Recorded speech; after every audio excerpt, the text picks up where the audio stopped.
Et c'est l'heure de retrouver Fanny Agostini. C'est l'heure de notre rendez-vous à la ferme. Bonjour Fanny. Bonjour Mathieu. Vous vouliez, Fanny, nous parler de cheveux ce matin. Les cheveux, écoutez bien, comme matière première. Oui, mais avant, permettez-moi s'il vous plaît de vous raconter une petite histoire. J'ai envie de vous parler de ma mère ce matin. Sachez Mathieu que quand j'étais petite, ma maman, quand elle se coiffait et qu'elle retirait les cheveux qui étaient restés agrippés sur sa brosse, elle ne les jetait surtout pas à la poubelle. Elle avait le merveilleux réflexe de les déposer sur le bord de la fenêtre en me disant qu'un oiseau en aurait probablement besoin pour fabriquer son nid. Et c'est en général, Mathieu, ce qui se passait. Il y avait toujours une petite mésange qui venait attraper quelques mèches dans son bec.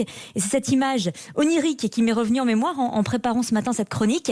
Un témoignage qui prouve que l'humain, lui aussi, peut apporter sa contribution. Alors, moins poétique, mais dans la même idée quand même. Vous nous dites que les cheveux humains peuvent être une ressource à échelle industrielle. Bah oui, vous vous rendez compte, tous les jours, des milliers de coiffeurs coupent nos cheveux et il en résulte des tonnes de déchets qui ne devraient pas être considérés comme tels, car il s'agit avant tout d'une matière organique à haute valeur ajoutée qui peut trouver d'étonnants débouchés. C'est pourquoi, au lieu de les envoyer à l'incinérateur, l'association de coiffeurs Hairdresser Faire fait la collecte des cheveux dans tous les salons de coiffure adhérents pour les recycler. Alors principalement comme fertilisant, ça c'est étonnant, et aussi comme isolant pour l'industrie du bâtiment. Aux États-Unis, les cheveux permettent même de combattre les marées noires. Oui, c'est ça. Un coiffeur très inspiré, Phil McCrory, a assisté à la dramatique marée noire de l'Exxon Valdez en 1989 sur la côte de l'Alaska.